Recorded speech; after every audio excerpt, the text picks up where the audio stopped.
Continuamos con la parte 3 del capítulo 5 de Victoria sobre el rechazo, que se llama Repercusiones de las reacciones equivocadas. Ya saben, estamos trabajando en este libro para expulsar la raíz de rechazo, por eso se llama Victoria sobre el rechazo. Les pido que vayan y miren las anteriores partes y los anteriores videos, que tomen todo el libro en orden para que puedan ser ministrados correctamente. Al final de la lectura de este libro, que son 6 capítulos, vamos en el 5, vamos a ministrar. Yo creo que voy a hacer de pronto un video final con algo del conocimiento del libro y con oración, o tal vez un video final con oración para ministrar liberación. Así que está atento. Necesitas edificar siempre el conocimiento antes de recibir. Siempre se predica la palabra, luego se ora y se expulsan los demonios y se sana. Pero tenemos que escuchar primero esto. Gracias, Padre Precioso, porque sé que tienes ungidos todos los videos. Si llegaste a este video por primera vez, están en TikTok, en Instagram y en Facebook. En un álbum especial que se llama Sanidad Interior y Liberación, María C. Gracias, bendito Rey, porque tú has ungido todos estos videos y tú cubres con tu sangre preciosa a cada una de las personas, y tú vas a traer a estos videos a las personas que están necesitando tanto ser sanadas y quieren ser sanadas por esta herida del rechazo. Continuamos entonces, como lo dije, en esta tercera parte con otro autoengaño. Estamos viendo varias de las repercusiones que están dentro de uno mismo, en las reacciones que nos equivocamos ante el rechazo. Y ahora viene, ya estábamos viendo el autoengaño, ahora viene la autoseducción. Un hombre puede ser seducido por otra persona, pero también se puede seducir a sí mismo. O sea, en forma voluntaria elige seguir un error doctrinal o un error moral. Ya vamos entendiendo muchas cosas. El proceso de autoseducción es usualmente progresivo a medida que se juega con las tentaciones. Cuando alguno es tentado, no diga que es tentado de parte de Dios, porque Dios no puede ser tentado por el mal ni él tienta a nadie, sino que cada uno es tentado cuando de su propia concupiscencia está atraído y seducido. Entonces la concupiscencia después de que ha concebido da luz al pecado, y el pecado siendo consumado da luz a la muerte. Santiago 1 del 13 al 15.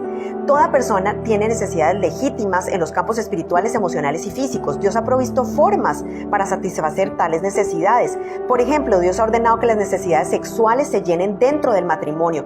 Las necesidades del estómago queden satisfechas con alimentos adecuados que se comen con sobriedad. La tentación del pecado es que salgamos y excedamos las limitaciones impuestas por Dios. Concupiscencia es el deseo exagerado en llenar las necesidades propias.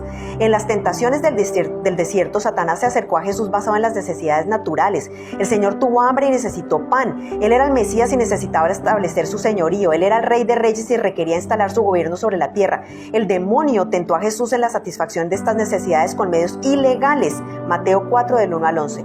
La Biblia relata el encuentro entre un joven y una prostituta. A primera vista parece que ella lo hubiera seducido, pero un estudio cuidadoso revela un caso claro de autoseducción. En efecto, él jugó con las tentaciones, no procuró evitar el pecado y su propia concupiscencia fue atraído y seducido. Santiago 1:14. Vi entre los simples, consideré entre los jóvenes a un joven falto de entendimiento que pasaba por la calle junto a la esquina e iba camino a la casa de ella. Proverbios 7 del 7 al 8. Uno de mis conocidos estaba atado por los espíritus de droga, alcohol y fornicación. Después de meses de enseñanza intensiva, consejería y liberación, quedó libre. El Señor le dio un buen trabajo, sus hermanos en Cristo le amaban y su futuro era brillante. En medio de la victoria comunicó a su pastor la decisión de regresar a los caminos del mundo y obviamente volver a su vieja vida de pecado. Nadie le había influido. También de su propia concupiscencia fue atraído y seducido. Santiago 1:14. Su condición espiritual la ilustra así la palabra de Dios. Ciertamente, si habiendo ellos escapado de las contaminaciones del mundo por el conocimiento del Señor y Salvador Jesucristo, enredándose otra vez en ellas son vencidos, su postrer estado viene a ser peor que el primero, porque mejor le hubiera sido no haber conocido el camino de la justicia que después de haberlo conocido volverse atrás del santo mandamiento que les fue dado, pero les ha acontecido lo del verdadero proverbio: el perro vuelve a su vómito y la puerca lavada a revolcarse en el cieno. Segunda de Pedro 2 del 20 al 22. Terrible. El engañado eventualmente se convertirá en engañador y conducirá a otros al error. Claro, el que está engañado conduce a otros al error. La Biblia llama al engañador estrella errante, Judas 13. En griego, estrella errante se dice planetes, de donde se deriva el término planeta. Planetes es una forma de la palabra plane, el verbo del griego común para engañar o engaño. Sí, no es plano, no es que el planeta es plano, es plane.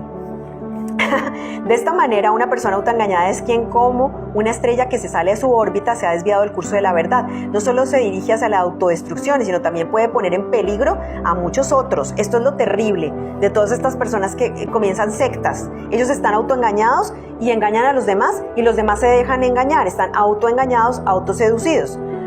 Pero para nuestra buena fortuna hay uno a quien nunca es posible engañar y que por el contrario conoce perfectamente bien, hasta en sus más ocultos e íntimos pensamientos, los corazones engañosos de todos los hombres.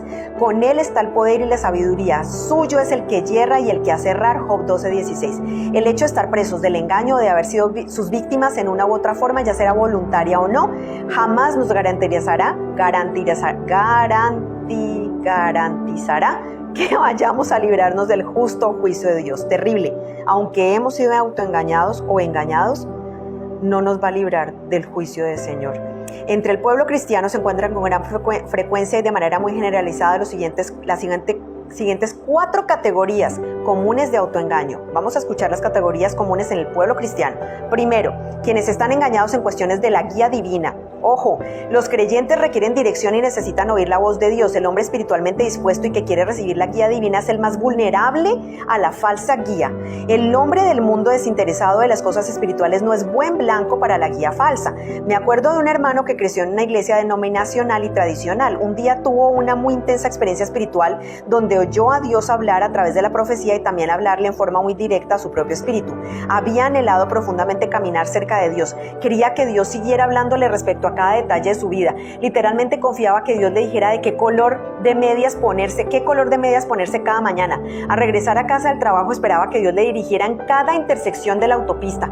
Debía cruzar a la izquierda o a la derecha o seguir adelante. En consecuencia comenzó a oír lo que él creía que era la voz de Dios, pero estaba burdamente engañado. El engaño era obvio por la confusión resultante. Dios no es Dios de confusión, sino de paz. 1 Corintios 14:33. Estaba tan confundido que le era imposible discernir si en realidad Dios le hablaba. No podía estar seguro si oír la voz de Dios o la del diablo, o si todo era producto de su vana imaginación. Cuando Dios hablaba, en verdad, no estaba seguro de si era Dios. Cuando Dios no había hablado, seguía una mentira. ¿Pero qué si fuera Dios?, se preguntaba. El temor de fallarle a Dios le aprisionaba en el engaño. Su temor de Dios no era limpio. Salmo 19:9. Temía la condenación de Dios. No había sido perfeccionado en el amor. 1 de Juan 4:18.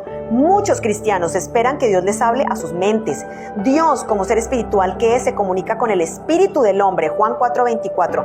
Hasta cuando el creyente entienda cómo habla Dios y aprenda a oír con los oídos espirituales, es muy probable que experimente una falsa guía. Tremendo. Hay cristianos hambrientos de guía espiritual que han hecho de sus Biblias una tabla Ouija en su esfuerzo por oír de Dios.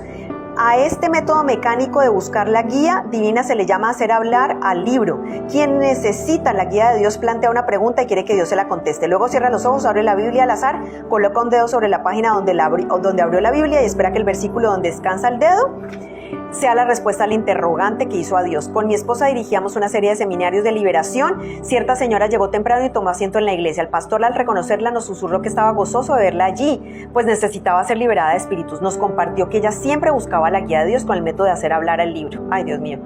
Le advertí de no regocijarse en forma prematura porque el diablo no le iba a dejar en un culto de liberación, no la iba a dejar. En efecto, antes de que el servicio comenzara, la señora se levantó y se fue.